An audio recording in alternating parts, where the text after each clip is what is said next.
혹시 지금 무언가에 이끌려 이 자리에 계신다면 오늘은 한 여인의 이야기로 편지를 시작하려 합니다. 이름조차 얄궂은 사람이었습니다. 그녀의 이름은 지혜였습니다. 화요일 저녁, 지혜의 집 식탁을 한번 들여다봐 주시겠습니까?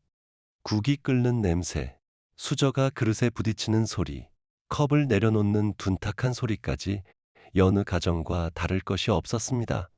그런데 그 식탁에는 결정적으로 빠진 것이 하나 있었습니다. 바로 지혜 자신의 목소리였습니다. 남편이 어색함을 메우려 그녀에게 하루가 어땠는지 물었을 때 그녀는 하고 싶은 말들로 가득 찬 눈으로 그저 고개를 끄덕였습니다. 딸이 학교 이야기를 신나게 늘어놓으며 늘 따라오던 엄마의 참견을 무의식 중에 기다렸지만 돌아온 것은 다정하고도 낯선 침묵의 미소뿐이었습니다. 그 저녁 식탁에 앉은 모두가 심지어 숨소리마저도 그 공백의 무게를 느끼고 있는 듯 했습니다. 이 침묵이 어디서 왔는지 이해하려면 우리는 여드레 전으로 돌아가야 합니다. 여드레 전의 지혜는 지금과는 완전히 다른 사람이었습니다. 명민하고 통찰력이 있었으며 그녀의 의도는 언제나 선했습니다. 다만 그녀에게 말이란 도구를 넘어 예술이었고 또한 무기였습니다. 남편이 직장 이야기를 꺼내면 그가 문장을 채 끝내기도 전에 결말을 예견하고 끼어들어 해법을 던졌습니다. 딸이 친구와의 갈등을 지나가듯 언급하면 누구도 청하지 않은 5단계짜리 해결책을 순식간에 구성해냈습니다. 아들이 사람들 앞에서 사소한 문법 실수를 했을 때는 너를 위해서야 라는 표정으로 즉석에서 그를 바로잡았습니다. 그녀는 언제나 대화의 마지막 문장을 자신이 차지해야 직성이 풀렸고 청하지 않은 조언의 대가였으며 어떤 대화의 물줄기든 결국 자신의 지혜로 흘러들게 만드는 사람이었습니다.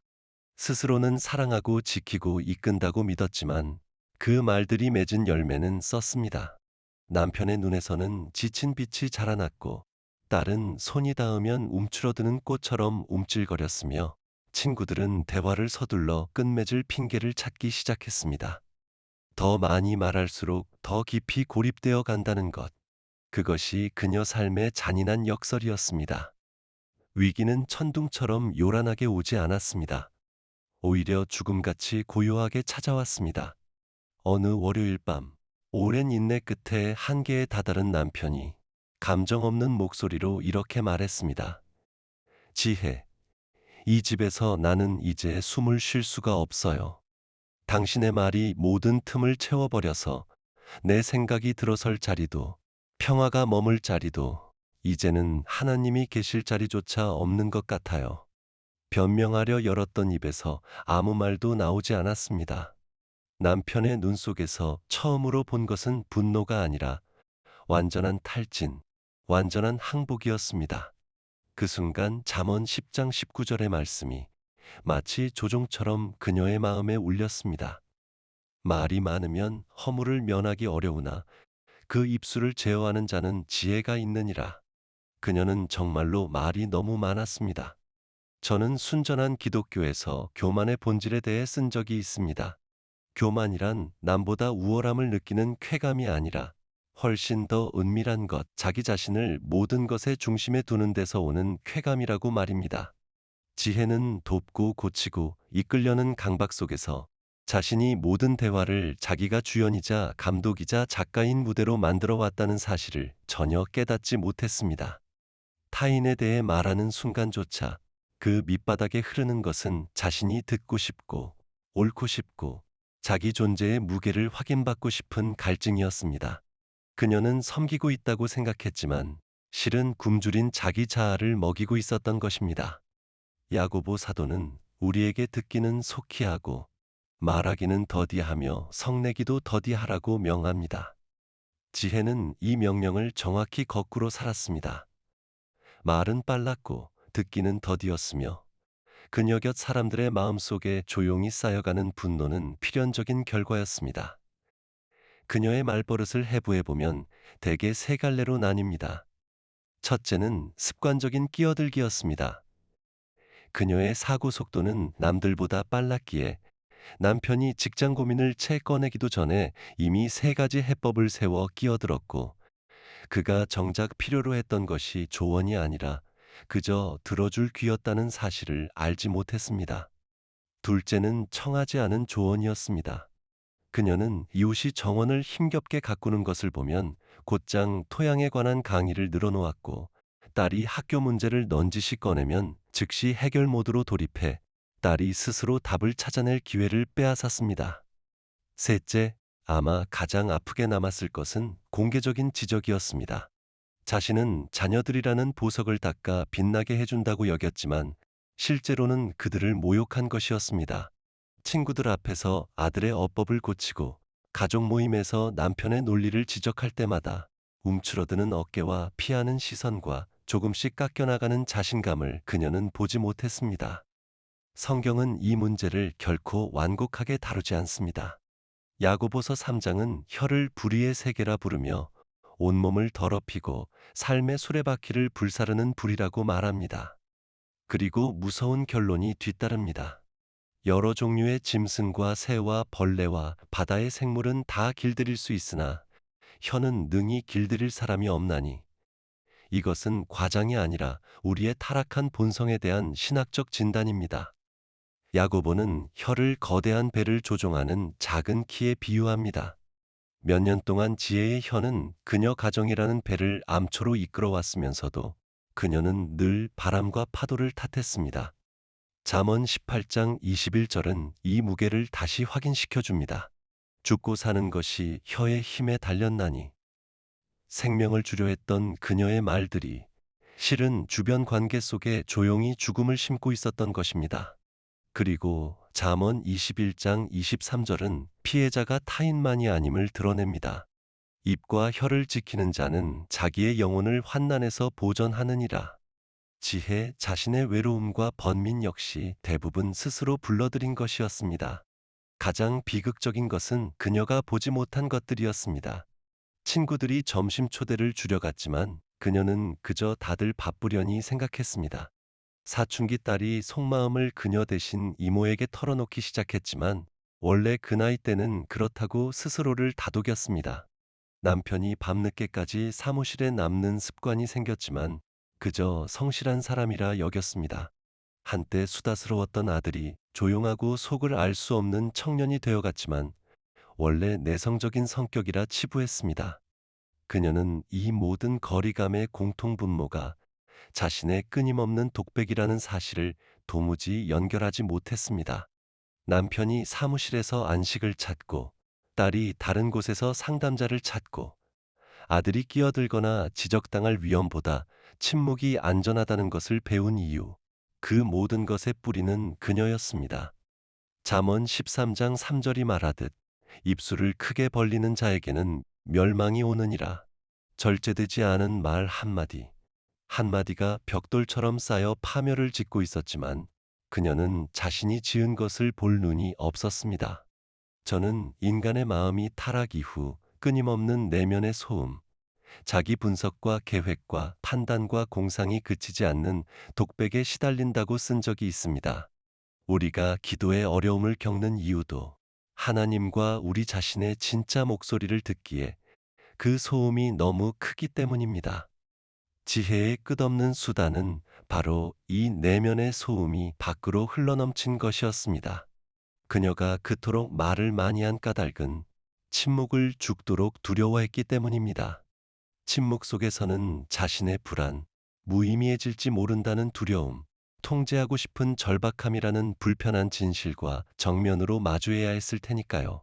그녀의 말은 감히 마주할 수 없는 실존적 공허를 채우는 연막이었습니다. 이것이 시편 46편 10절이 성경에서 가장 어려운 명령 중 하나인 이유입니다. 너희는 가만히 있어 내가 하나님 됨을 알지어다. 하나님은 벌로서 침묵을 명하시는 것이 아닙니다. 그것만이 우리가 그분을, 그리고 그 안에서 우리 자신을 진정으로 알 수 있는 유일한 환경이기 때문입니다. 지혜는 가만히 있는 법을 몰랐습니다. 그래서 하나님은 냉정할 만큼 자비로운 방식으로 개입하셨습니다.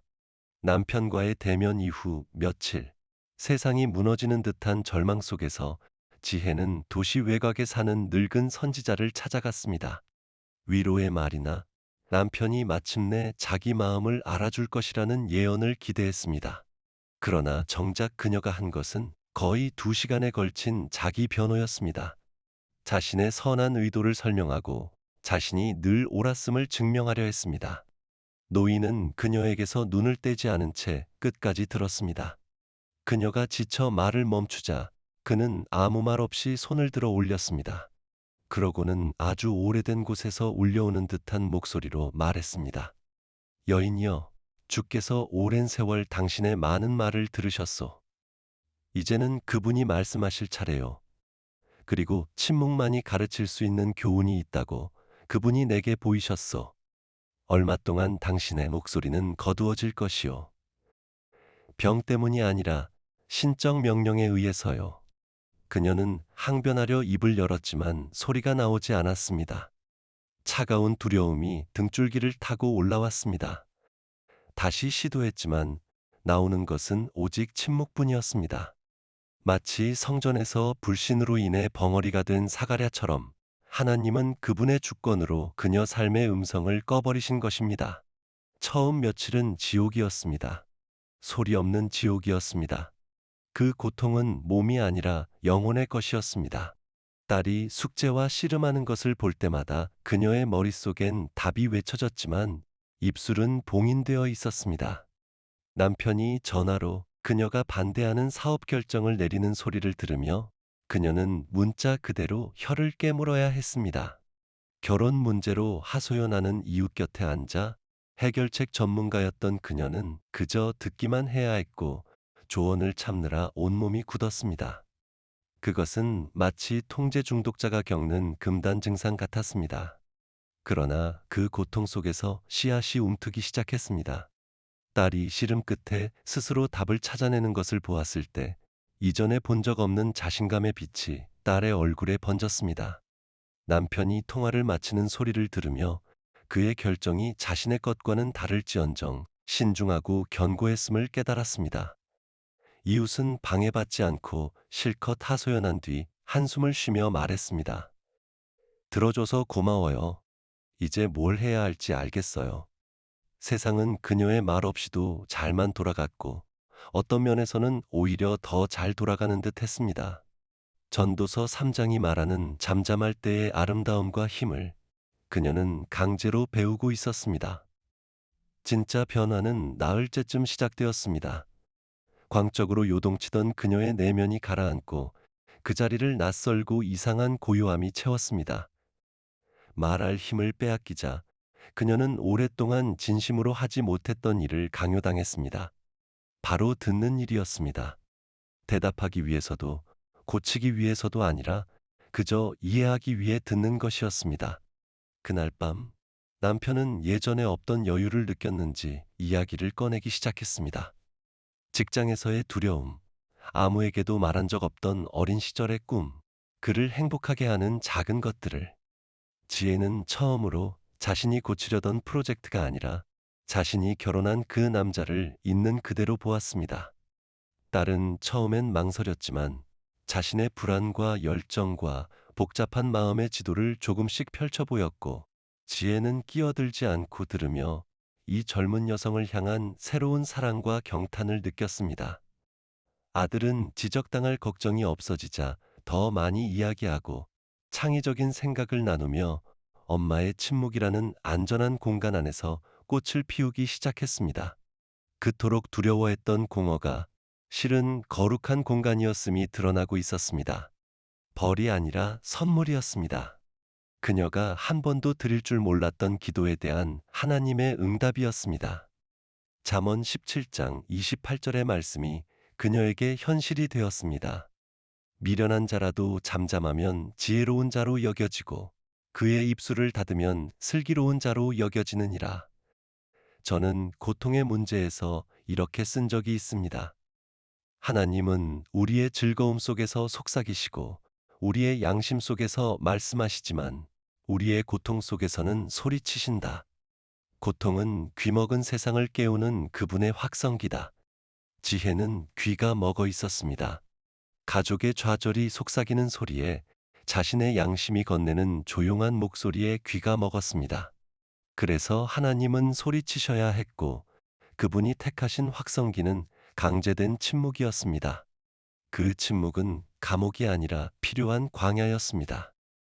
이스라엘이 노예의 습성을 벗기 위해 광야를 지나야 했듯 예수께서 유혹과 맞서기 위해 광야로 이끌리셨듯 지혜는 자신의 자아가 굶어 죽고 새로운 근원에서 양식을 얻는 법을 배우기 위해 침묵의 광야로 이끌려갔습니다.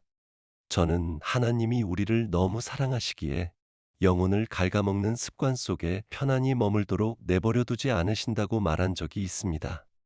때로 신적인 외과 의사의 가장 깊은 사랑은 병든 부분을 도려내어 진짜 생명이 자랄 자리를 만드는 것입니다. 호세아서에서 하나님이 말씀하십니다.